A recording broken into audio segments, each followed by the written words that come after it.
والدين الصلاة والسلام على أشرف الأنبياء والمرسلين وعلى آله وأصحابه ومن تبعه بإحسان إلى يوم الدين.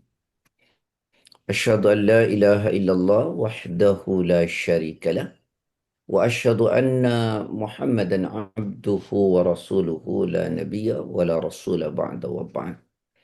Alhamdulillah, puji syukur pada Allah karena sungguh atas nikmat, izin serta karunia-Nya pada pagi ini Allah masih anugerahkan kita nikmat iman, Islam, kesehatan, kesempatan sehingga kita bisa bersama dalam kajian ini. Dan semoga bersama kita dalam kajian ini kelak Allah membersamakan kita di surganya. Salawat beserta salam semoga senantiasa tercurah kepada Rasulullah SAW, pada keluarganya, sahabat-sahabatnya, pengikut-pengikutnya, dan tentu kita semua yang mengikutinya. Ayah bunda sekalian yang dirahmati oleh Allah, kita masih bicara tentang 8 hal pertanyaan ya, yang kemudian nanti bermuara dari mana, untuk apa, dan kemana. Ya. Ini sebenarnya bicara soal kehidupan kita. Ya. Kalau kita ditanya tentu dari Allah. Kalau kita ditanya untuk apa, ya untuk beribadah kepada Allah. Dan kalau kita ditanya kemana kita akan pergi, tentu untuk menghadap Allah. Ya, kembali kepada Allah. Kemudian kata-kata ini terangkum dalam satu ungkapan indah yang Allah sampaikan, Inna lillahi wa inna ilaihi raji'un. Ya, bahwa kita ini milik Allah dan kepada Allah kita akan kembali. Ya. Nah, karena itu saya akan memagari kemarin dengan 8 pagar. Ya, kalau masih ingat, apa itu 8 pagar yang disampaikan? Apa dasar hidup kita? Ya, apa sih dasar hidup kita ini? Kemudian yang kedua, apa pedoman hidup kita? Kemudian selanjutnya adalah setelah apa itu pedoman hidup kita, siapa teladan hidup kita?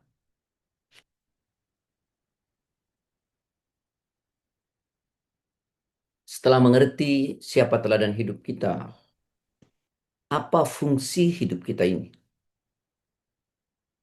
Kemudian setelah fungsi hidup, apa tugas hidup kita di dunia ini? Kemudian setelah itu kita pahami siapa kawan hidup kita. Kemudian setelah itu siapakah lawan hidup kita? Kemudian setelahnya adalah apa tujuan hidup kita? 8 pertanyaan ini adalah penting ya agar kita hidup ini punya arah.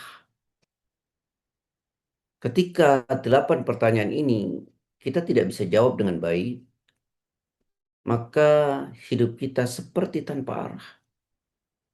Baik, pelan-pelan mari kita pahami. Apa sebenarnya dasar hidup kita? Kalau ditanya kita hal demikian, tentu dasar hidup kita adalah Islam. Dasar hidup kita Islam. Ini dalam personal ya, berbeda dalam bernegara. Tentu kalau kita bernegara, dasar hidup kita adalah Pancasila. Ya. Dan apakah itu musyrik? Ya enggak. Ya. Tapi saya menjelaskan pada personal kita. Apa sesungguhnya dasar hidup kita adalah Islam. Karena itu di dalam Al-Quran dijelaskan, coba bisa kita buka pada surat ketiga. Surat yang ketiga, ayat ke-19. Allah Ta'ala berfirman, Inna dina indallahil Islam. Silakan.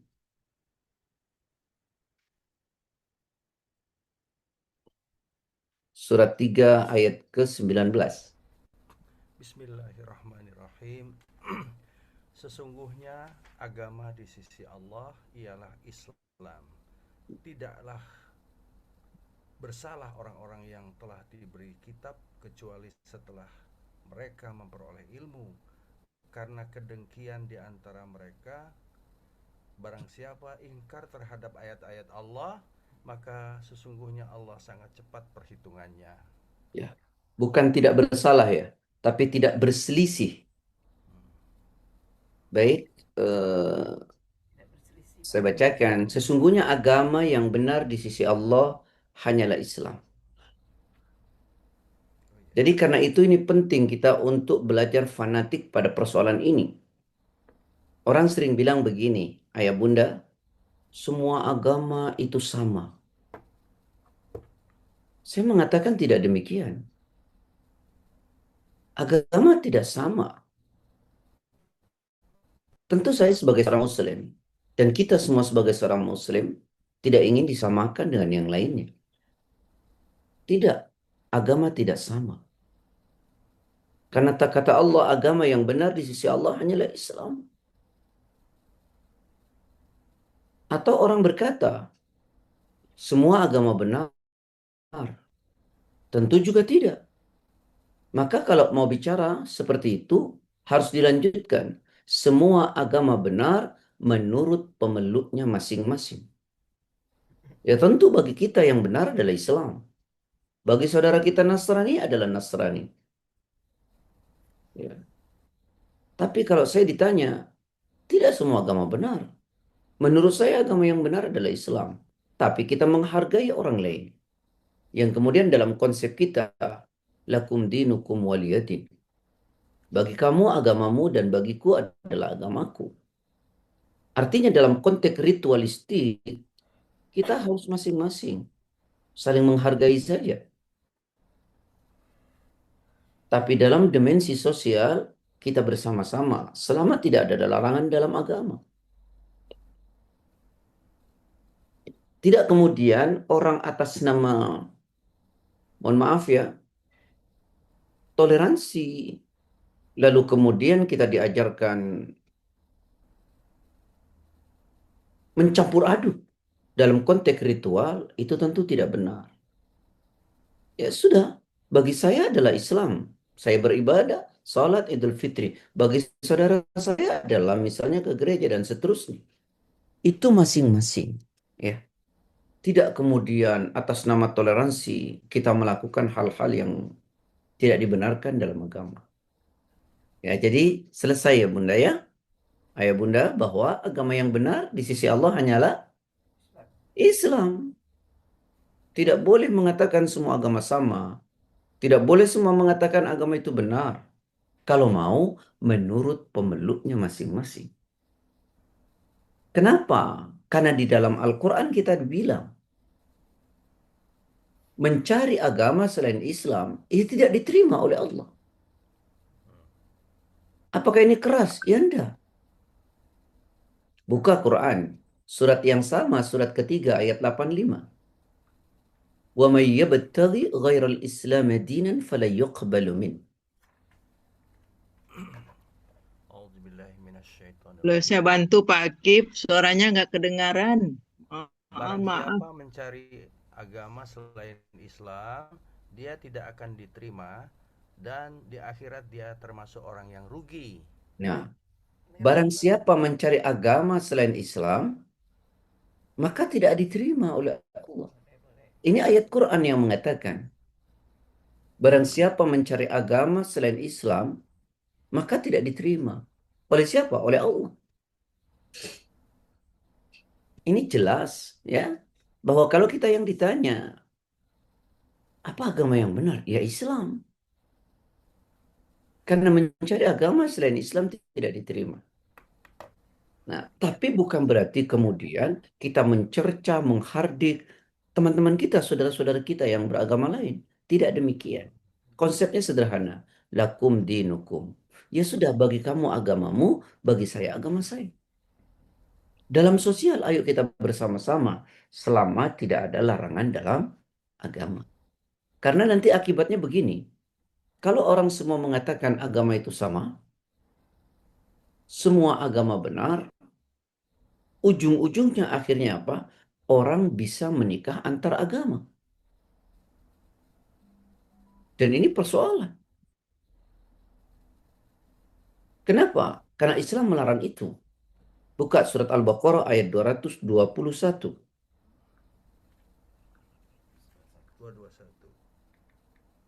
Surat 2 ayat 221. Ya.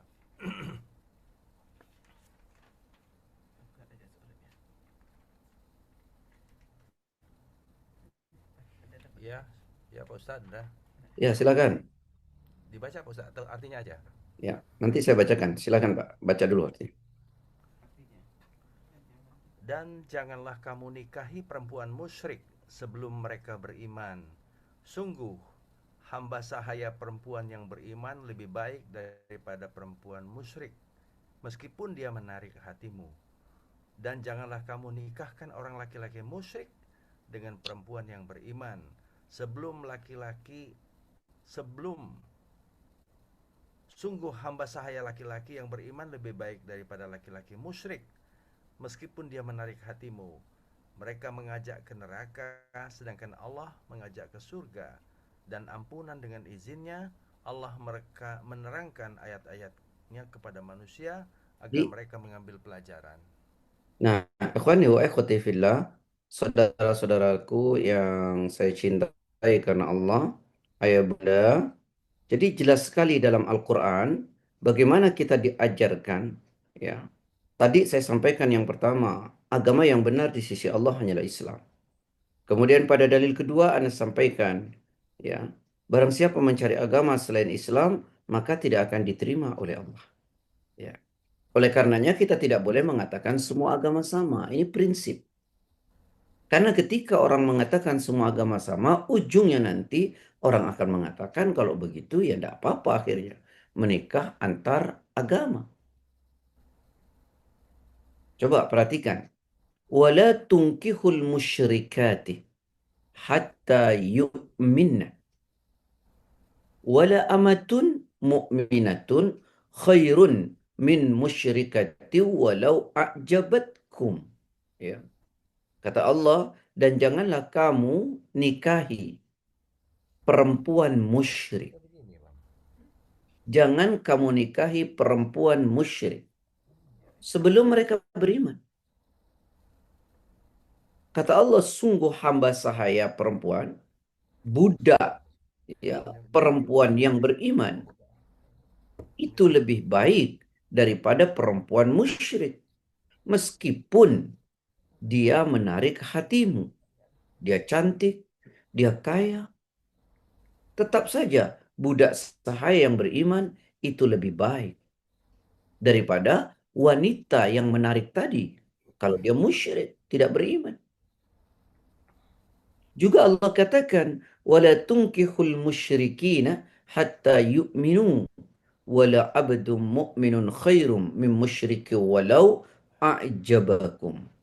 Dan janganlah kamu, ya, kata Allah, dan janganlah kamu nikahkan orang laki-laki musyrik dengan perempuan yang beriman sebelum mereka beriman. Karena sungguh hamba sahaya laki-laki yang beriman itu lebih baik daripada laki-laki musyrik. Walaupun mereka menarik hatimu. Dia ganteng, dia kaya, dia populer. Tetap saja, ya, laki-laki mukmin itu lebih baik. Kenapa kata Allah? Ulaika yad'una ila nar. Mereka itu mengajak kamu ke neraka. Wallahu yad'u ilal jannati wal maghfirati biidni.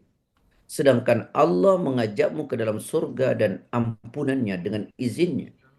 Wa yubayyinu ayatihi linnasi la'allahum yadhakkarun. Demikian diterangkan ayat-ayatnya kepada manusia. Semoga mereka mengambil pelajaran. Nah, ini tolong jangan didangkalkan akidah kita sebagai seorang muslim. Karena ini bahaya buat anak-anak kita nanti. Ya, jadi clear, agama yang benar di sisi Allah Islam. Mencari agama selain Islam maka tidak diterima. Karena itu nanti, oh iya, ini loh yang benar menurut Allah. Ya, jelas ya sampai sini ya. Bukan ini radikal, bukan. Karena Quran kita mengajarkan itu. Dan kita tidak diajarkan mencemooh orang agama lain, tidak. Ya jelas konsepnya adalah ya bagi saya Islam, bagi saudaraku ya mungkin yang lain. Kita saling menghargai. Tapi dalam konteks sosial ya nanti kita bersama-sama. Selama tidak ada larangan dalam agama. Ya clear ya sampai sini? Ayah Bunda? Clear. Clear ya? Jadi Ya. bukan berarti ini radikal gitu. Enggak radikal. Karena ini prinsip, prinsip dalam Islam. Jangan lagi kemudian ada semacam pendangkalan akidah. Ya, pendangkalan akidah dengan mengatakan, woi semua agama sama. Nanti akibatnya ya sudah. Kalau sama, ngapain pula kita berislam katanya. Wong semua sama. Ya, enggak sama. Itu dulu ya, prinsip. Sekarang prinsip kedua, agar selamat. Prinsip prinsip kedua adalah, Pedoman hidup. Pedoman hidup. halo, baik. Prinsip yang kedua, kita perlu paham. Setelah kita memahami bahwa dasar hidup kita adalah Islam, yang kedua, kita mesti memahami dengan baik apa pedoman hidup kita. Agar hidup ini terpagari. Ya tidak semau-mau. Kalau kita tidak punya pedoman dalam hidup ini, maka hidup kita nanti semau-mau kita mengikuti perasaan, mengikuti pikiran. Ya, kita punya guidance dalam hidup ini.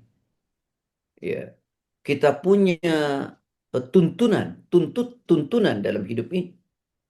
Apa itu? Al-Quran dan As-Sunnah. Karena itu Rasulullah Sallallahu Alaihi Wasallam menyampaikan dalam satu hadis, taraktu fikum amraini, in tamassaktum bihima lan tadillu abada, wahya kitabullah wa sunnatu rasulih. Aku telah meninggalkan kepada kalian dua pusaka. Aku telah meninggalkan di tengah-tengah kalian dua pusaka. Yang kalau kalian berpegang kepada keduanya, maka kalian selamat. Tapi jika kalian tidak berpegang kepada keduanya, maka kalian akan tersesat. Jadi bahasanya gini, aku telah tinggalkan di tengah-tengah kalian dua pusaka. Yang jika kalian berpegang kepada keduanya, selama-lamanya kalian tidak akan tersesat, kata Allah. Apa itu? Kitabullah, kitab Allah Al-Quran. Wa sunnatu rasuli, dan sunnah rasulnya. Ini menjadi pegangan dalam hidup kita. Bahwa kita dalam hidup ini punya pedoman. Tidak boleh hidup mengikuti hanya dengan perasaan, pikiran kita, orang banyak melakukan. Tidak. Bahwa kebenaran itu, ya, bahwa pedoman kita adalah mengikuti tuntunan, yaitu Al-Quran dan Al-Hadis. Bayangkan, kalau dalam hidup ini tidak ada tuntunan. Kita bayangkan kalau hidup ini tidak ada pedomannya. Maka orang semau maunya hidup. Tidak ada guidance. Nah, karena itu Allah mengatakan, "Dzalikal kitabu la raiba fihi hudan lil muttaqin." Ini kitab di dalamnya tidak ada keraguan sama sekali. Sebagai petunjuk bagi orang-orang yang bertakwa. Quran ini tidak ada keraguan tentang kebenarannya. Dan dia petunjuk bagi orang-orang yang bertakwa. Itulah fungsi daripada Al-Quran. Bahkan sampai Allah menyatakan, kalau ada perbedaan di antara kalian, ayo cepat kembali kepada Al-Quran. Kan begitu ya? Dan Al-Hadis. Coba buka Al-Quran. Surat keempat, ayat 59. Ati'u Allah wa ati'ur Rasul wa ulil amri minkum fa in tanazza'tum fi syai'in farudduhu ila Allahi dan seterusnya. Silakan. Wahai orang-orang yang beriman, taatilah Allah dan taatilah Rasul Muhammad dan ulil amri, pemegang kekuasaan di antara kamu. Kemudian jika kamu berbeda pendapat tentang sesuatu, maka kembalikanlah kepada Allah, Al-Quran, dan Rasul sunnahnya. Jika kamu beriman kepada Allah dan hari kemudian. Yang demikian itu lebih utama bagimu dan lebih baik akibatnya. Nah, hai orang-orang yang beriman, taatilah Allah, taatilah Rasul, dan pemimpin di antara kalian, ulil amr. Jika terjadi perbedaan pendapat di antara kalian dalam urusan kalian, kata Allah, maka kembalilah kepada Al-Quran, kepada Allah, dan Rasulnya As-Sunnah. Jika kalian betul-betul orang-orang beriman kepada Allah dan hari akhir. Yang demikian itu pasti lebih baik akibatnya. Nah, ini pedoman dalam hidup kita. Maka hidup kita sebisa mungkin jangan melenceng dari kebenaran Al-Quran dan As-Sunnah. Tentu menurut pemahaman para ulama. Nah, inilah ayah bunda sekalian, bahwa hidup ini kita punya pedoman. Dan Quran ini sebagai pelajaran buat kita dari Rabb kita. Juga sebagai petunjuk. Juga sebagai rahmat. Coba buka dalam Quran. Surat Yunus ayat ke-57. Ya. Surat Yunus ayat ke-57. Surat ke-10. Ya ayyuhan nasu qad ja'atkum maw'idatum min rabbikum wa shifa'un lima fis sudur wa hudaw wa rahmatul lil mu'minin. Wahai manusia, sungguh telah datang kepadamu pelajaran Al-Quran dari Tuhanmu, penyembuh bagi penyakit yang ada dalam dada, dan petunjuk serta rahmat bagi orang yang beriman. Hai orang-orang, hai manusia, sungguh telah datang kepada kalian pelajaran dari Rabb kalian dan juga obat, ya, penyembuh bagi penyakit yang ada di dalam dada. Hudan, dan Al-Quran juga petunjuk. Warahmatun, serta rahmat. Bagi siapa? Bagi orang yang beriman. Jadi mestinya kita ini dalam hidup, dalam menjalankan kehidupan ini, baik konteksnya ritual maupun sosial, tidak lepas dari Al-Quran dan As-Sunnah. Ya, jadi Al-Quran memberitahu kita banyak hal tentang bagaimana menjalankan hidup ini. Al-Quran dan Al-Hadis. Maka sampai ada ancaman berat. Misalnya, kita menyimpang. Padahal sudah diberitahu oleh Al-Hadis. Oleh hadis, tetapi kita tidak mau mengikutinya misalnya. Dan kita sudah diberi penjelasan. Maka Allah menjelaskan. Kata Allah, orang itu akan menjadi penghuni neraka. Al-Quran, surat yang sama. Surat keempat, ayat 115. وَمَنْ يُشَاكِكِ الرَّسُولِ مِنْ بَعْدِ مَا تَبَيَّنَ لَهُمُ الْهُدَى وَيَتَّبِعْ غَيْرَ سَبِيلِ الْمُؤْمِنِينَ نُوَلِّهِ مَا تَوَلَّى وَنُصْلِهِ جَهَنَّمَ وَسَاءَتْ مَصِيرًا. Dan barang siapa menentang Rasul Muhammad setelah jelas kebenaran baginya dan mengikuti jalan yang bukan jalan orang-orang mukmin, kami biarkan dia dalam kesesatan yang telah dilakukannya itu, dan akan kami masukkan ia ke dalam neraka jahanam, dan itu seburuk-buruk tempat kembali. Nah, jelaskan. Barang siapa menentang Rasul As-Sunnah setelah datang penjelasan kepada mereka dan tetap mengikuti jalan yang bukan jalannya orang beriman. bukan jalannya para sahabat. Maka akan kami biarkan leluasa dalam kesesatannya. Dan kami masukkan ke neraka jahanam. Dan itu seburuk-buruk tempat kembali. Jadi ayah bunda sekalian, yuk kita pahami bahwa pedoman hidup kita ini adalah Al-Quran dan As-Sunnah. Maka sebisa mungkin jangan lepas dari Al-Quran dan As-Sunnah. Karena itu mesti kita baca, kita pahami, kita mengkaji, agar kita tahu ini loh pedoman hidup kita.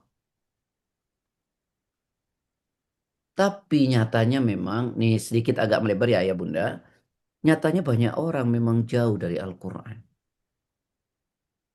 Jauh dari hadis.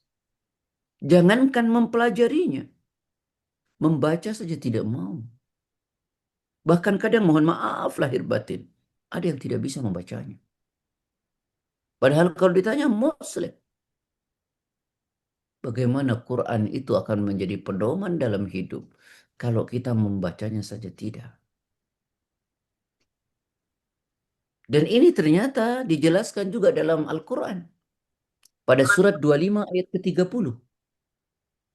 Wa qala ar-rasul ya Rabbi inna qaumi ittakhadhu hadzal Qur'ana mahjura.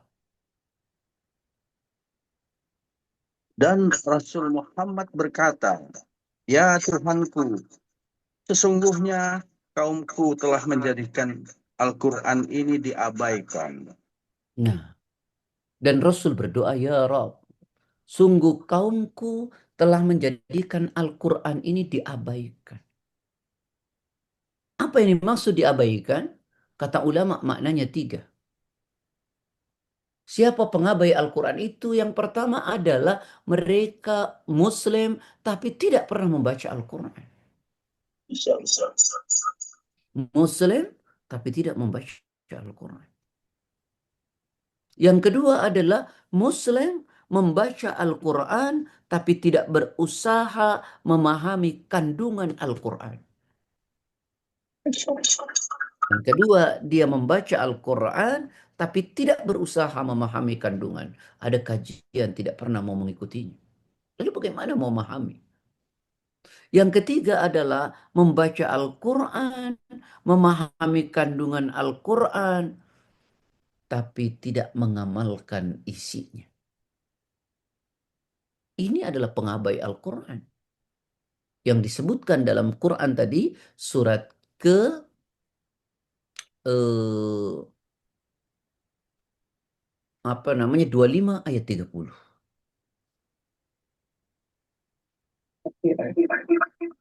Nah, inilah ayah bunda sekalian yang dirahmati oleh Allah Subhanahu wa taala. Jadi banyak yang mengabaikan Al-Quran. Satu orang Islam yang tidak baca Quran. Yang kedua baca Quran tapi tidak mau memahami kandungan Al-Quran. Yang ketiga baca paham tetapi tidak mau mengamalkan isi daripada Al-Quran. Itulah pengabai Al-Quran. Nah, ayah bunda sekalian yang dirahmati oleh Allah Subhanahu wa taala. Dan bahkan anehnya lagi, banyak orang Islam yang ragu dengan Al-Quran.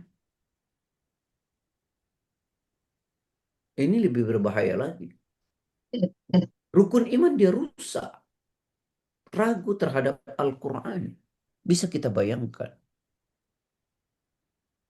Nah, saudara-saudaraku, ayah bunda sekalian yang dirahmati oleh Allah, saya ingin mengingatkan dulu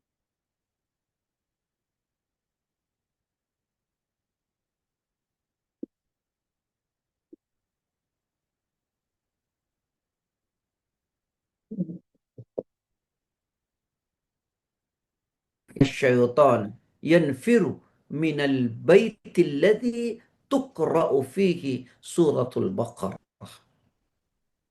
La taj'alu buyutakum. Jangan pernah jadikan rumah-rumah kalian maqabir seperti kuburan. Hiasilah di rumah kita dengan baca Al-Quran. Jangan pernah jadikan rumah-rumah kalian seperti kuburan. Inna syaitana, sesungguhnya syaitan itu yanfiruh. ya lari terbirit-birit minal baiti dari rumah kalian alladzi tuqra'u fihi di mana dibacakan di rumah itu surat Al-Baqarah yaitu surah Al-Baqarah. Hadisnya sahih diriwayatkan oleh Imam Muslim. Dalam Sahih Muslim nomor 780. Nah, ayah bunda sekalian, ya, sampai-sampai Rasul itu memberikan satu analogi bagaimana orang Islam yang rajin baca Quran, bagaimana orang Islam yang tidak baca Quran, bagaimana orang munafik yang baca Quran, bagaimana orang munafik yang tidak baca Quran. Apa kata Nabi? Nih, orang munafik yang suka membaca Al-Quran, mereka itu diumpamakan seperti raihana. Apa raihana? Buah yang wangi sekali, tapi rasanya pahit. Itu orang munafik baca Quran. Wangi dia, tapi pahit rasanya, seperti raihana. Kalau orang munafik yang tidak baca Quran, seperti handolah. Apa itu? Baunya busuk, ya. Rasanya tentu tidak tidak enak, pahit. Nah, sekarang kalau orang mukmin tidak baca Quran, maka diumpamakan seperti tamar, kurma. Tidak ada wanginya, tapi tetap rasanya manis. Adapun orang mukmin yang rajin baca Al-Quran seperti buah utruja yang baunya wangi, rasanya enak. Ya, itulah orang mukmin yang rajin membaca Al-Quran. Seperti buah utruja. Baunya wangi, rasanya enak. Nah, kalau begitu ayah bunda sekalian, yuk akrabkan diri kita dengan Al-Quran. Quran ini petunjuk buat kita. Quran ini rahmat buat kita. Quran ini obat. Ya, sebagaimana juga dijelaskan dalam ayat yang lain pada surah 17 ayat 82. Wa nunazzilu minal Qur'ani ma huwa shifa'u wa rahmatul lil mu'minin wa la yazidu zalimina illa khasara.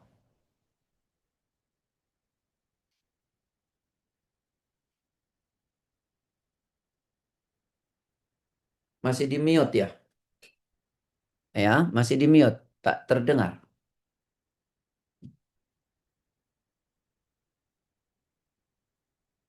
Ayah, ayah, oke Mas, masih di mute.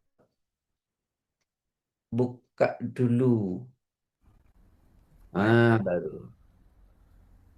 Dan kami turunkan dari Al-Quran sesuatu yang menjadi penawar dan rahmat bagi orang yang beriman. Sedangkan bagi orang yang zalim, Al-Quran itu hanya menambah kerugian. Nah, wa nunazzilu minal Qur'an dan kami turunkan dari Al-Qur'an ma huwa syifa'u wa rahmatul lil mu'minin, sesuatu yang menjadi penawar dan rahmat bagi orang yang beriman. Wala yazidud dhalimina illa khasara. Sedangkan bagi orang yang zalim, Al-Qur'an itu hanya akan menambah kerugian. Nah, ayah bunda sekalian yang dirahmati oleh Allah, ya. Jadi kalau kita ditanya, apa pedoman hidup kita? Al-Quran dan As-Sunnah. Itulah pedoman buat hidup kita. Maka kalau begitu hidup kita, ayo berusaha. Jangan keluar dari pedoman kita. Al-Quran was Sunnah. Jangan sama sekali. Lepas dari Al-Quran dan hadis. Inilah pedoman hidup kita. Nah, ayah bunda sekalian yang dirahmati oleh Allah, kita sudah bahas dua hal. Yang pertama, dasar hidup kita adalah Islam. Islam. Yang kedua, pedoman hidup kita adalah Al-Quran dan As-Sunnah. Dan kita berusaha sekuat tenaga agar tidak melenceng dari Al-Quran dan hadis. Bagaimana hidup ini mengikuti Al-Quran was Sunnah. Baca, pelajari, duduk di majelis ilmu, dan praktekkan dalam hidup ini. Praktekkan. Jangan pernah ragu tentang kebenaran Al-Quran dan hadis. Kalau kita ragu terhadap Al-Quran, ada tantangan dalam Quran. Anda ragu terhadap Al-Quran, buatlah surat yang semisal dengan Quran. Satu saja, dengan jangan 114. Coba buka Al-Quran surat Al-Baqarah ayat 23 sampai 24.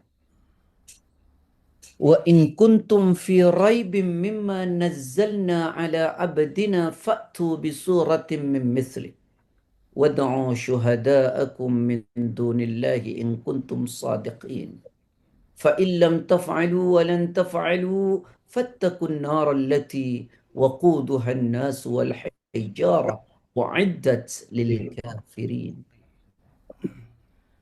Dan jika kamu meragukan Al-Quran yang kami turunkan kepada hamba kami Muhammad, maka buatlah satu surat semisalnya dengannya dan ajaklah penolong-penolongmu selain Allah jika kamu orang-orang yang benar. Nah, Dan coba renung. jika kamu tidak mampu membuatnya dan pasti tidak akan mampu, maka takutlah kamu akan api neraka yang bahan bakarnya manusia dan batu yang disediakan bagi orang-orang kafir. Apa kata Allah? Dan jika kalian ragu, kata Allah, dengan apa yang kuturunkan kepada hambaku Muhammad Al-Quran, maka buatlah satu surat saja yang semisal dengan Quran. Bawalah penolong-penolongmu, tapi jangan bawa Allah jika engkau merasa orang benar. Jika kamu tidak mampu dan pasti kamu tidak akan pernah mampu, maka takutlah dengan api neraka yang bahan bakarnya manusia dan batu yang disiapkan untuk orang-orang yang ingkar kepada. Nah, ayah bunda sekalian yang dirahmati oleh Allah. Nah, ini pedoman hidup kita, ya. Al-Quran dan As-Sunnah. Nabi pernah menjelaskan hadis berjalur dari Abi Naji Al-Irbad ibn Sariyah. وَمَنْ يَعِشْ مِنْ بَعْدِي فَسَيَرَى اخْتِلَافًا كَثِيرًا عَلَيْكُمْ بِسُنَّتِي وَسُنَّةِ خُلَفَاءِ الرَّاشِدِينَ الْمَهْدِيِّينَ عَضُّوا بِالنَّوَاجِذِ. Kata Nabi, barang siapa yang hidup nanti setelah aku tiada, maka akan banyak sekali mendapati perselisihan. Lalu kata Nabi, hiduplah dengan sunnahku dan sunnah khulafaur rasyidin yang mendapat petunjuk. Gigitlah sunnah itu dengan gerahammu kuat-kuat.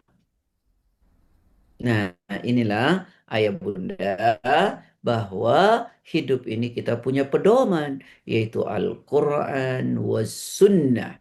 Tentu mempraktekannya dengan pemahaman para ulama. Sudah dua ya? Satu apa tadi? Dasar hidup. Yang kedua, pedoman hidup.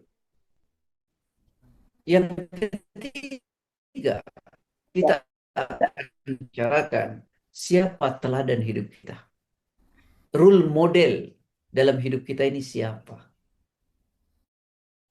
Nah, ini kan repotnya kita tidak punya teladan dalam hidup. Nah, dalam Islam itu jelas. Teladan hidup kita adalah Rasulullah Sallallahu Alaihi Wasallam.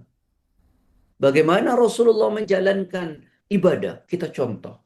Bagaimana Rasulullah menjalankan kehidupan sosial, kita contoh. Karena beliau adalah role model buat kita. Adalah teladan buat hidup kita. Coba bukakan Al-Quran. Surat Al-Ahzab 33 ayat 21. Laqad kana lakum fi rasulillahi uswatun hasanah.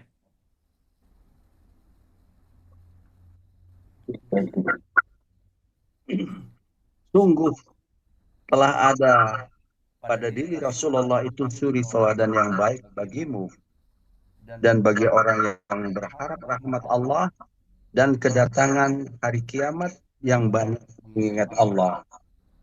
Nah, laqad kana lakum fi rasulillahi uswatun hasanah. Sungguh, kata Allah, telah ada bagi kalian dalam diri Rasulullah itu teladan yang baik. Bagi siapa? Liman kana yarjullah. Bagi orang yang berharap berjumpa dengan Allah.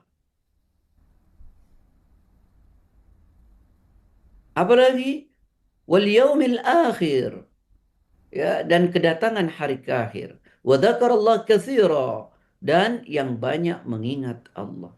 Jadi Nabi itu sebagai teladan buat hidup kita. Mari kita contoh Rasulullah. Bagaimana Rasulullah beribadah, bagaimana Rasulullah bersosial. Walaupun nanti dalam konteks sosial, ya, kita diperbolehkan untuk berkreasi dan berinovasi selama tidak ada larangannya. Tapi dalam konteks ibadah, sebisa mungkin kita tidak boleh berkreasi, tidak boleh berinovasi karena dia baku. Karena itu ulama mengatakan dalam konteks ibadah asal hukumnya haram kecuali yang diperintah saja. Nggak usah berkreasi lagi, nggak usah berinovasi. Contoh saja. Kalau dalam konteks sosial, asal hukumnya boleh, ya, selama tidak ada larangannya. Silakan berkreasi, berinovasi dalam konteks sosial selama tidak dilarang oleh agama. Jadi kembali, Nabi itu adalah teladan kita. Siapa yang paling tahu jalan menuju surga? Ya Nabi. Maka karena itu ikuti cara Nabi. Siapa yang paling tahu, ya, untuk meraih cintanya Allah? Ya Nabi. Karena itu ikuti Nabi. Jangan nebak-nebak sendiri. Buka Quran. Surat ketiga ayat 31. Qul in kuntum tuhibbunallaha fattabi'uni yuhibbukumullah wa yaghfir lakum dunubakum. Silakan. Katakanlah Muhammad, Muhammad, jika jika kamu mencintai Allah, ikutilah aku. Niscaya Allah mencintaimu dan mengampuni dosa-dosamu. Allah Maha Pengampun lagi Maha Penyayang. Katakanlah, jika kalian mencintai Allah, maka ikuti aku, yaitu Nabi. Ikuti Rasulullah. Niscaya kalian akan dicintai nanti oleh Allah dengan mengikuti Nabi. Jadi, jika kita mencintai Allah, maka ikutilah Nabi. Niscaya kita akan dicintai oleh Allah. Karena yang paling tahu menuju cintanya Allah adalah Rasulullah. Maka ikutilah Rasulullah. Teladan. Bagaimana Rasulullah salat. Bagaimana Rasulullah beribadah yang lain. Bagaimana Rasulullah kemudian bersosial. Ya, tidak mudah marah. Ya, Rasulullah tidak pendendam. Masya Allah, kalau kita mau membaca dalil-dalil ini, betapa Rasulullah SAW teladan dalam kehidupan yang sangat sempurna. Ya, tidak pendendam, ya, tidak pernah menyimpan sakit hati. Itulah Nabi kita. Dan kita diajarkan untuk meniru Rasulullah SAW. Ini coba nih, ada satu dalil yang sangat luar biasa. Dikatakan begini. Bana A'rabiyun fil masjid. Ini terjadi di zaman Nabi. Ada orang Arab Badui kencing di dalam masjid. Faqama an-nasu ilaihi liyaqa'u fi. Lalu orang-orang waktu itu berdiri, ya, hendak mengeroyok orang Arab Badui tersebut. Faqala an-nabi sallallahu alaihi wasallam. Lalu Nabi sallallahu alaihi wasallam bersabda, "Ud'uhu wa ariku ala baulihi sajlan min ma'in." Kata Nabi, siramlah dengan seember air atau dengan timba. Siramlah. Fa innama bu'istum muyassirin wa lam tub'asu mu'assirin. Sesungguhnya Allah itu mengutus kalian untuk mempermudah sesuatu. Allah tidak mengutus kalian untuk mempersulit sesuatu. Begitulah kata Rasulullah. Jadi tidak gampang emosi, ya. Itulah Rasulullah sallallahu alaihi wasallam. Bahkan coba perhatikan. Kata apa namanya Aisyah radhiyallahu anha. Rasul qalat berkata Aisyah, "Ma khuyyira Rasulullah SAW baina amrayni qattu illa akhadha aisarahuma." Ya. Kata Aisyah, Rasulullah tidak memilih, ya, tidak memilih sesuatu di antara dua hal. Jika ada dua hal pilihan, kecuali Rasulullah memilih yang paling mudah. Malam yakun ithman, selama itu bukan dosa. Fa in kana ithman, jika itu adalah dosa, kana ab'adan nas minhu. Adalah Nabi orang yang paling menjauhinya. Wa man taqama Rasulullah SAW li nafsi fi syai'in qad illa an tuntahaka hurmatullah fayantakimu Allah Ta'ala. Nabi itu tidak pernah membalas. Jika yang disakiti itu dirinya, yang dicela itu dirinya. Nabi baru kemudian membalasnya. Jika yang dicela itu kehormatan dan keagungan Allah. Dan Nabi membalasnya karena Allah. Nah, jadi gini ayah bunda. Kalau kita mau meniru Rasulullah, ayo tiru dalam setiap halnya. Jangan hanya meniru dalam ibadahnya saja. Bagaimana Rasulullah kemudian berkeluarga, bermasyarakat, itu juga kita contoh. Kita ini sering mengatakan Rasulullah teladan hidup kita, tapi dalam sosial kita jauh betul dari Rasul. Coba nih, ada satu hadis dituturkan juga oleh Aisyah radhiyallahu anha. Ma daraba Rasulullah sallallahu alaihi wasallam syai'an qattu biyadi. Rasulullah itu tidak pernah memukul sesuatu apapun dengan tangannya. Wala imra'atan. Rasulullah tak pernah memukul istrinya. Wala khadiman. Rasulullah juga tak pernah memukul asistennya. Illa ayyujahida fi sabilillah. Rasulullah baru menggunakan kedua tangannya dalam jihad di jalan Allah. Dalam membela agama Allah. Wa ma nila minhu syai'un qattu fayantakimu min sahibi illa ayyuntahaka syai'un min maharimillahi ta'ala fayantakimu Allah Ta'ala. Rasulullah tidak pernah membalas sedikit pun jika dirinya yang disakiti. Tidak pernah. Karena itu Islam mengajarkan kita untuk jadi pemaaf. Tidak jadi pendendam. Kan itu yang diajarkan. Nah, ini baru bisa kita tiru, baru bisa kita lakukan kalau kita meniru Rasulullah. Kita ini ngaku bertakwa, tapi kita seringkali emosional. Bahkan seringkali kita tidak jadi pemaaf. Padahal orang bertakwa itu tidak emosional dan pemaaf. Al-Quran, surat ketiga ayat 134. Insya Allah, yang Anda sampaikan tidak akan lepas dari dalil. Ya, jadi kita tidak bisa protes. Karena ini dalil, ini jelas dalilnya. Allah Ta'ala berfirman, الذين ينفقون في السراء والضراء والكاظمين الغيظ والعافين عن الناس والله يحب المحسنين. Silakan. Satu tiga empat ya. Ya, surat ketiga ayat 134. 134 ya. Yaitu orang-orang yang berinfak baik di waktu lapang maupun sempit, dan orang-orang yang menahan amarahnya dan memaafkan kesalahan orang lain. Dan Allah mencintai orang-orang yang berbuat kebaikan. Kata Allah, orang bertakwa itu satu adalah orang yang dermawan, menginfakkan hartanya baik lapang maupun sempit, tidak pelit. Yang kedua adalah orang yang mampu menahan amarahnya, tidak emosional. Dan yang ketiga adalah orang yang memaafkan orang lain. Pemaaf. Nah, itulah Rasulullah Sallallahu Alaihi Wasallam. Ya.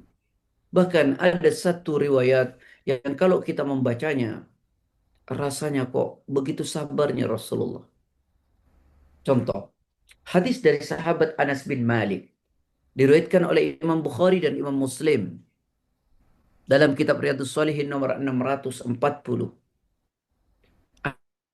An Anas radhiyallahu anhu, dari sahabat Anas radhiyallahu anhu berkata, "Kuntu amshi ma'a Rasulillah sallallahu alaihi wasallam wa alaihi burdun najraniyun ghalidul hasyiyah." Satu waktu saya jalan-jalan dengan Nabi, dan saat itu Nabi memakai sal buatan dari negeri Najran yang ujung-ujungnya itu kasar. Aku jalan dengan Nabi, dan Nabi saat itu memakai sal buatan dari negeri Najran yang ujung-ujung sal itu adalah kasar. Lalu kemudian fa'adrakahu a'rabiyun, Nabi didekati oleh orang Arab Badui. Fajabadahu biridaihi jabdatan syadidatan. Lalu sal Nabi itu ditarik dengan kencang sekali oleh orang Arab Badui tadi. Kata sahabat Anas, "Fanadhartu ila safhati atikin Nabi sallallahu alaihi wasallam wa qad atharat biha hasyiatur rida min shiddati jabdati."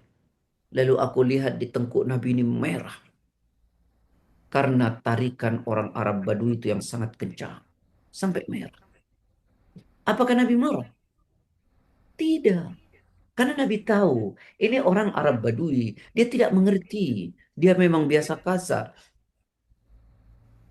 Lalu setelah Arab Badui itu menarik sal Nabi sampai merah di tengkuk Nabi, thumma qala, kemudian dia berkata, "Ya Muhammad, murli min malillahi alladhi 'indak." Muhammad, kasih saya uang sebagaimana Allah telah memberikannya kepadamu. Faltafata ilai. Bagaimana respon Nabi? Lalu Nabi melirik kepada orang itu. Fadhahik. Nabi tersenyum kepada orang itu. Summa amara lahu bi'atha. Lalu Nabi menyuruh Anas untuk memberi apa yang dia minta. Begitulah akhlak Nabi. Kita ini seringkali mengatakan Rasulullah pedoman hidup, Rasulullah adalah teladan hidup kita. Tapi hidup kita jauh daripada keteladanan kepada Rasulullah sallallahu alaihi wasallam. Kita pendendam, kita pemarah. Coba lihat dalam Quran bagaimana kita diajarkan pada Quran surat ke-7 ayat 9, ayat 199. Khudil afwa wa'mur bil urfi wa'arid anil jahilin. Jadilah pemaaf dan suruhlah orang mengerjakan yang ma'ruf dan jangan pedulikan orang-orang yang bodoh. Nah, khudil afwa, jadilah pemaaf. Ini perintah. Bagaimana kita pendendam? Bagaimana kita simpan sakit hati itu di dada kita? Khudil afwa, jadilah pemaaf. Wa'mur bil urfi. Ya, perintahkan orang untuk berbuat baik. Wa'arid anil jahilin. Udah cuekin aja orang-orang jahil. Orang-orang yang suka mencaci, memaki, menghina. Udah abaikan saja. Jangan fikirkan. Katakan pada diri kita, saya tak punya waktu untuk membalas keburukan orang itu. Buka lagi Quran, surat 24 ayat 22. Wal ya'fu wal yasfahu ala tuhibbuna ay yaghfirallahu lakum. Surat 24, 22. Ya, Dan janganlah orang-orang yang mempunyai kelebihan dan kelapangan di antara kamu bersumpah bahwa mereka tidak akan memberi bantuan kepada kerabatnya, orang-orang miskin dan orang-orang yang berhijrah di jalan Allah. Dan hendaklah mereka memaafkan dan berlapang dada. Apakah kamu tidak suka bahwa Allah mengampunimu? Dan Allah Maha Pengampun, Maha Penyayang. wal ya'fu wal yasfahu. Coba lihat. Hendaklah kau jadi pemaaf. Dan maafkanlah. Dan berlapang dadalah. Ini yang diajarkan dalam Islam. Dan semua ini dilakukan oleh Rasulullah Sallallahu Alaihi Wasallam. Sebagai apa? sebagai teladan hidup kita.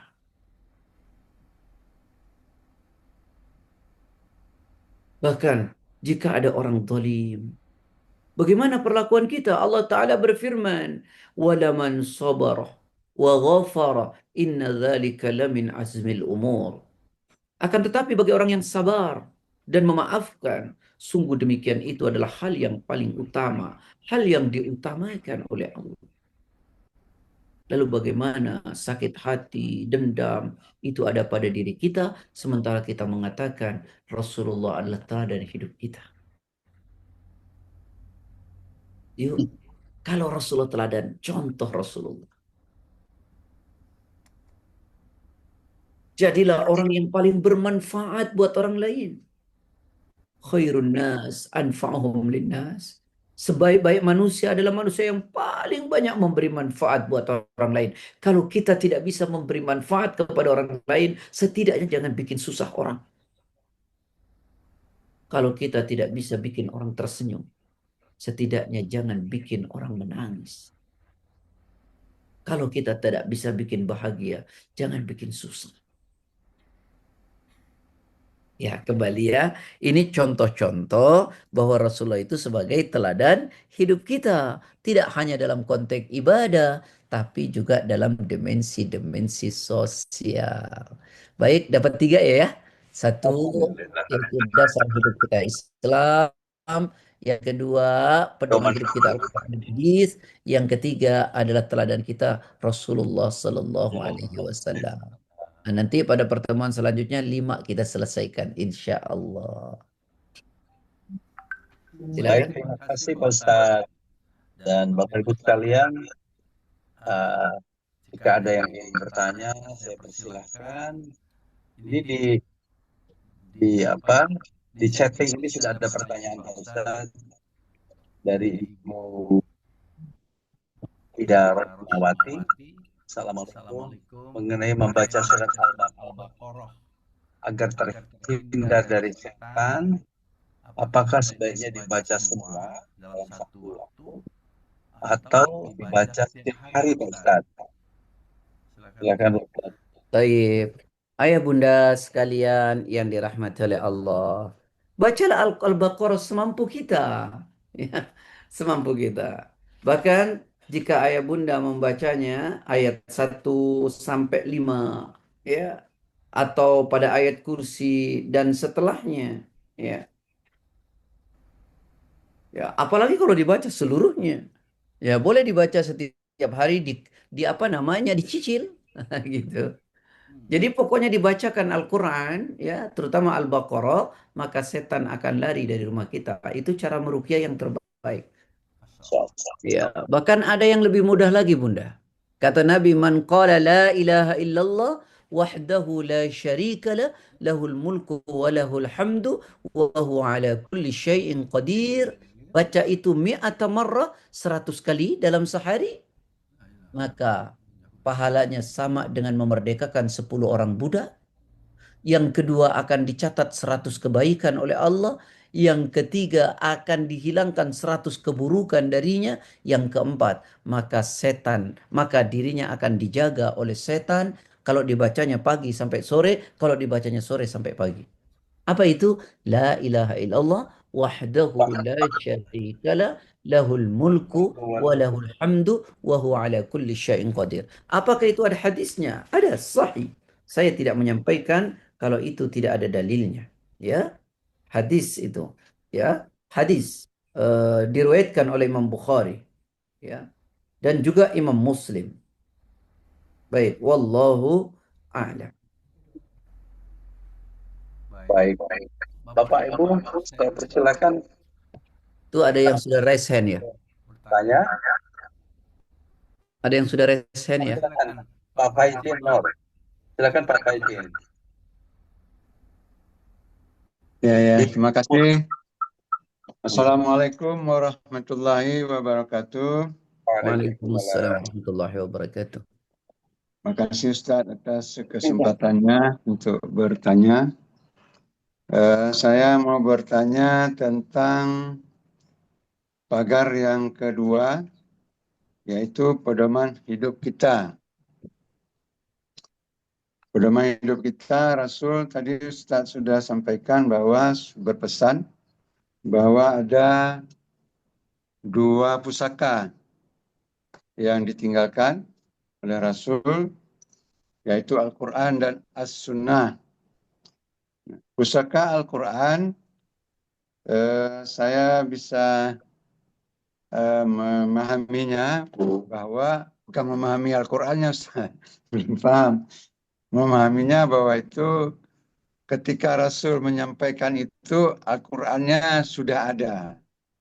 Artinya sudah dihafalkan oleh sahabat-sahabat, sudah ditulis juga walaupun belum jadi mushaf dalam bentuk kertas seperti sekarang, dan sudah diverifikasi oleh Rasul sendiri semua kata-kata dan ayat-ayatnya, bunyi-bunyinya. Sementara kalau saya tidak salah, yang pusaka yang kedua yaitu As-Sunnah yang jadi pedoman. Pada saat Rasul mengucapkan itu, kan As-Sunnahnya belum tertulis, Ustaz, kan?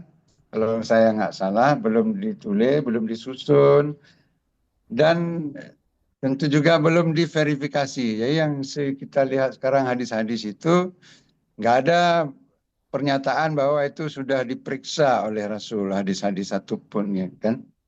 Nah, ini bagaimana kita bisa memahaminya nih Ustaz, hadis yang menyatakan bahwa kutinggalkan dua pusaka ini, Baik, baik. Al-Quran dan As-Sunnah.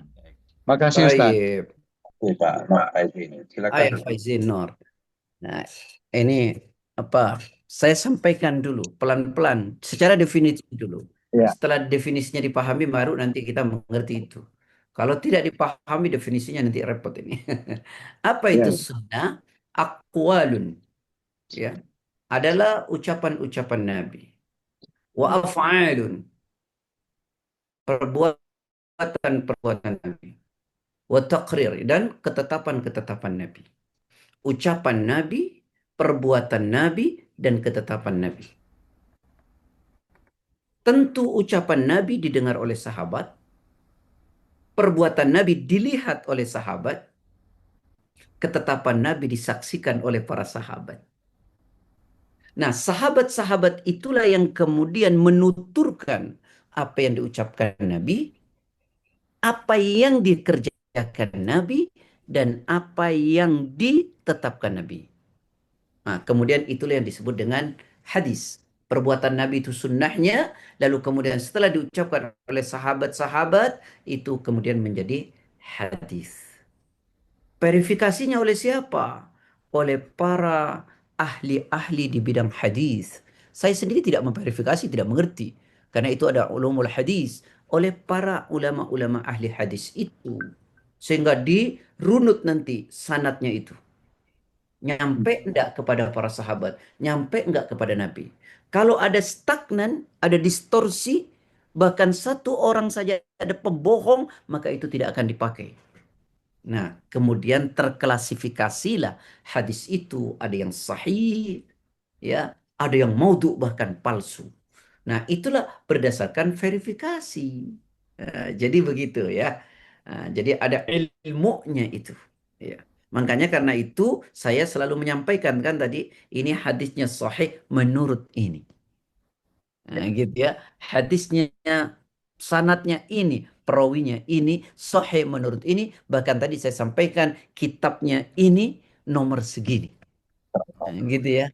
Karena saya demi kehati-hatian perkara itu. Nah, ini percis Ayah Faizin bahwa ketika Imam Syafi'i mengajar, bahkan ditanyanya lebih dari itu. Apa pertanyaannya? Wahai Imam, kami tahu dalam hadis tentang bagaimana taat Rasul dan mengikuti sahabat. Kan Nabi kan yang berpesan kan? Tapi di mana Al-Quran menjelaskan kita harus ikut sahabat? Ternyata Imam Syafi'i membacakan Quran surat keempat ayat 115. Barang siapa menentang Rasul setelah datang penjelasan kepada mereka dan tetap mengikuti jalan yang bukan jalan orang beriman, maksudnya bukan jalannya para sahabat. Maka kami biarkan leluasa dalam kesesatannya dan kami masukkan ke neraka jahanam. Karena itu Nabi juga pesannya kan, ikuti aku dan ikutilah khulafaur rasyidin. Para sahabat yang dapat petunjuk. Nah, karena sahabat itu melihat, mendengar apa yang dilakukan Nabi dan apa yang diperbuat oleh Nabi. Nah, begitu ya. Wallahu a'lam. Karena hadis itu berfungsi sebagai penjelasan daripada isi Al-Quran itu sendiri. Wallahu a'lam. Itu Baik. sementara ya, Ayah. Terima kasih. Alhamdulillah, makasih banyak Ustaz. Sama-sama. Kita mau mendalami lagi hadis, terus Belajar belajar ilmu ilmu hadis hadis Pak Ustadz Ustaz ya. ya. Ini ada pertanyaan di chat nih Pak Ustaz dari Ibu Neti Said. Bismillah. Ustadz, bagaimana jika kita memutar surat Al-Baqarah melalui video atau TV di rumah? Apakah bisa membuat syaitan lari seperti kita membacanya langsung? Taib. Tentu kalau kita ditanya yang terbaik adalah membaca sendiri. Meruqyah yang terbaik adalah meruqyah dirinya sendiri. Ya, tetapi kalau kita punya keterbatasan misalnya dalam konteks lelah atau kita dalam keadaan tidak mampu, lalu kita setel kita mendengarkannya, tentu itu baik. Ya, dengan memakai dalil yang membaca dan yang mendengar itu sama nilainya. Tapi kalau ditanya yang terbaik adalah membacanya sendiri. Jadi kalau kita ada keterbatasan, ya kita dengarkan. Ya, wallahu a'lam. Pertanyaan yang kedua Pak Ustadz, apakah kita perlu menyampaikan secara langsung kepada orang yang telah menyakiti kita bahwa kita telah memaafkannya, atau cukup di dalam hati kita saja? Ayah bunda, gini, kalau orang itu datang meminta maaf, tentu welcome, kita maafkan dia. Tetapi jika orang itu tidak datang minta maaf, cukup kita memaafkan diri kita sendiri. Kalau kita mengatakan, ya sudah saya maafkan engkau, dia nggak ngerasa bersalah, malah nanti jadi berantem. Iya, ya, ya sudah kita maafkan, ya. Jangan jadi pendendam. Ya sudah, kalau ada orang keliru, saya akan maafkan dia. Ya, itu yang disebut dengan hatinya bersih. Ya, wallahu a'lam. Baik. Ya Bapak-Bapak, Ibu-ibu sahabat sekalian, sahabat Ada ayah nih yang Ini Pak resen. ayah, Ayah. ada dari Pak Zen nih, Pak Zen. Iya, betul. Monggo Pak Zen, dibuka dulu mute-nya. Ayah masih mute, ayah Zen. Nah, baik. Masih mute. Ya, silakan Pak Zen. Assalamualaikum Ustadz. Waalaikumsalam warahmatullahi wabarakatuh. Maaf ini saya nunggu-nunggu ya. Ternyata pertanyaan saya itu berkaitan dengan yang nomor 8. Oh, Masya Allah. Sedangkan Belum pagi ya. ini kan baru 1, 2, 3 ya. Iya ya. Sehingga ya mohon maaf lah mungkin khawatir nggak nyampe nanti kalau nunggu nomor 8. Saya bertanya tujuan hidup ini sebetulnya ringkasan dulu aja Ustadz sebagai preface ya. Apa gitu. Artinya kalau tadi Ustadz mengatakan bahwa mangkola la ilaha illallah takhalal jannah. Mungkin itu terlalu sederhana, tapi kalau nggak dilatih kan nggak bisa. Terus yang kedua masalah apa namanya itu sakaratul maut Ustaz. Itu sebelum maut kan ada sakaratul maut. Itu maksudnya apa? Terima kasih. Ikhwani wa ikhwati fillah, saudara-saudaraku yang saya cintai karena Allah. Ini kalau ditanya apa tujuan hidup kita, tidak ada jalan lain kecuali untuk mendapatkan keridhaan Allah Subhanahu wa taala. Ingin meraih cintanya, ingin meraih rahmatnya, ingin meraih sayangnya. Jadi kalau demikian ayah, apapun yang kita lakukan, baik itu konteksnya ritual maupun konteksnya sosial, ya, tujuan kita hanya satu, ingin meraih keridhaannya, ingin meraih kecintaannya. Tidak ada yang lain. Maka kalau begitu, jangan lakukan apapun dengan tendensi-tendensi yang lain. Ya, Tapi lakukanlah sesuatu itu, baik ibadah maupun sosial, hanya Allah, Allah, Allah, Allah. ya. Itu tujuan hidup kita. Tidak ada yang lain. Tidak ada yang lain.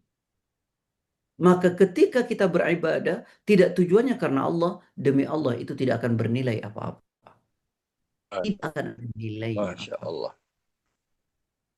Begitu juga kita dalam konteks sosial. Tidak akan ada nilainya apa-apa di saat kemudian kita tidak karena Allah melakukannya. Baik, saya kira singkatnya demikian dulu, nanti pada rinciannya. Kemudian yang kedua, tentang sakaratul maut. Saya ingin sampaikan dulu bahwa sakaratul maut itu pasti. Pasti. Pada surat ke-50 ayat 19. Waja'at sakratul mauti bil haqq dzalika ma kunta minhu tahid. Kata Allah, dan datanglah sakaratul maut yang sebenar-benarnya. Itulah yang kamu selalu lari darinya. Ya, sakaratul maut itu pasti. Dan apakah sakaratul maut itu menyakitkan? Tentu iya. Ya, karena itu kita berdoa kepada Allah, Allahumma hawwin alaina fi sakaratil maut. Ya, Ya Allah, mudahkan untuk kami sakaratul maut. Berarti apakah ada kemungkinan ringan? Pasti. 50-19. Kalau kita kemudian disuruh minta agar diringankan, lalu kemudian tidak mungkin terjadi keringanan, itu tidak akan mungkin. Kalau Nabi suruh begitu, pasti Allah akan memberikan. Mintalah kepada Allah. Allahumma hawwin alaina fi sakaratil maut. Nah, bahkan ada satu hal ya yang penting untuk kita pahami, ayah. Ini renungkan baik-baik. Ternyata ada dalil yang mengatakan innal abdal mu'min, sesungguhnya seorang hamba yang beriman, idza kana fi inqita'in minad dunya, jika seandainya hamba ini beriman, jika dia hendak meninggalkan dunia, wa ikbali minal akhirah, dan dia akan menuju akhirat. Orang beriman dalam sakaratul mautnya. Apa yang terjadi? Nazala ilaihi malaikatun minas sama, maka para malaikat turun dari langit. Para malaikat, bukan satu malaikat. Bidul wujuh, yang malaikat itu wajah wajah malaikat itu bercahaya seperti cahaya matahari. Ma'ahum kafanun min akfanil jannah, dan para malaikat itu membawa kain kafan dari surga. Wa hanut min hanutil jannah, dan para malaikat itu membawa wewangian dari surga. Hatta yajlisu minhu maddal basar, kemudian malaikat itu duduk menemani orang mukmin yang hendak meninggal itu sejauh mata memandang, banyak sekali. Lalu kemudian summa yaji'u malakul maut, baru kemudian datang malaikat maut, hatta yajlisa 'inda ra'si, dan dia duduk di samping kepala orang yang sakaratul maut ini. Fayaqul, lalu malaikat itu berkata, malaikat maut, ayyatuhan nafsut thayyibah, dengan lembut dan baik dia berkata, wahai jiwa yang baik, ukhruji ila maghfirati minallahi wa ridwan, keluarlah roh dari jasad orang mukmin ini kepada ampunan dan pada keridhaan Allah. amin. Wala, Nabi mengatakan, fatakhruju tasilu kama tasilul qatra min fisiqa, lalu roh itu keluar dari jasad orang mukmin mengalir seperti air yang dituang dari teko. Amin. Masya Allah, indahnya. Lalu dipegang oleh malaikat, dan oleh malaikat ditaruh ke dalam kain kafan yang dibawa dari surga, lalu kemudian dibawa naik ke atas, lalu diturunkan lagi. Indah. Ini dijelaskan dalam kitab Hadimul Laddat, ya. Dalam kitab Hadimul Laddat, hadisnya itu ada sekitar 4 lembar. Hadisnya ada sekitar 4 lembar. Nanti insya Allah pada kajian berikutnya saya akan jelaskan. Hadisnya diriwayatkan oleh Imam Tirmidzi dan dalam kitab Sahih Tirmidzi. Wallahu a'lam. Demikian ya. Terima kasih jazakumullah khairan katsiran. Baik, Cukup ya, Akib ya. barangkali ada Bapak Ibu yang lain yang mau bertanya, silakan. Sekarang Cukup kayak? Cukup. Sudah jam Pak Ustadz, kalau boleh saya satu satu ya. Nah, Jadi tentang teladan hidup. Rasulullah itu sempurna, sempurna, sempurna dalam kondisi kehidupan yang kondisinya tentu sangat berbeda dengan saat kehidupan Rasulullah seperti sekarang ini. Untuk menteladani ini Rasulullah ini memang satu tantangan yang luar biasa, Pak Ustaz. Yang saya pertanyakan, apakah keteladanan kepada Rasulullah itu dimulai dari sejak beliau masih kecil atau sesudah beliau menjadi Rasul? Bisa dijadikan sebagai suatu keteladanan dalam proses pendidikan anak-anak cucu-cucu kita. Yang kedua, tantangan sekarang ini kan kita tidak ada khilafah, Ustaz. Tidak ada pemimpin dalam Islam. Kalau dulu Rasulullah satu-satunya rujukan yang paling sempurna dan paling tinggi, paling mulia. Sekarang pemimpin Islam ini macam-macam. Gimana Pak Ustaz? Mohon penjelasannya. Terima kasih. Assalamualaikum Kalau ayah warahmatullahi wabarakatuh. tanya, apakah Rasulullah itu jadi teladan dari kecil atau setelah menjadi nabi? Ya, coba kita lihat. Tentu setelah menjadi Rasul itu teladan sempurna. Tapi juga kita mesti berpikir, apakah ada kekeliruan yang Nabi lakukan dari kecil? Nabi sudah dikenal Al-Amin. Nabi tidak pernah minum khamar walaupun orang-orang pada minum khamar. Nabi tidak pernah menyembah berhala padahal orang-orang menyembah berhala. Ya. Karena Nabi dijaga oleh Allah. Karena itu saya ingin menyebutnya. Yuk kita teladani Rasulullah. Bahkan dari kecilnya Ya. sampai akhir hayat. Masalah. Karena Rasulullah itu adalah dijaga oleh Allah. Wa ma yantiqu anil hawa in huwa illa wahyu yuha. Tak ada yang dikatakan Nabi lahir dari hawa nafsunya. Semua wahyu yang diwahyukan oleh Allah, walaupun itu dalil ketika Nabi sudah menerima wahyu. Tapi dari 40 ke bawah, Nabi tidak pernah melakukan kekeliruan. Ya, jadi dalam konteks sosialnya bisa dijadikan teladan, tapi dalam konteks syariahnya tidak. Ya, karena kita tidak tahu akad pernikahannya seperti apa sebelum Islam kan begitu ya. Wallahu a'lam. Ya. Lalu kemudian tadi pertanyaan kedua, kan Nabi tidak ada sekarang. Ya, betul, sosoknya tidak ada, tapi Nabi ada dalam hadisnya. Masya Allah. Nabi ada dalam sunnahnya. Dan ini sudah rinci dijelaskan hadis-hadisnya. Dan itu bisa kita ikuti, kita turuti. Ya bagaimana kita mengikuti hadis-hadis itu?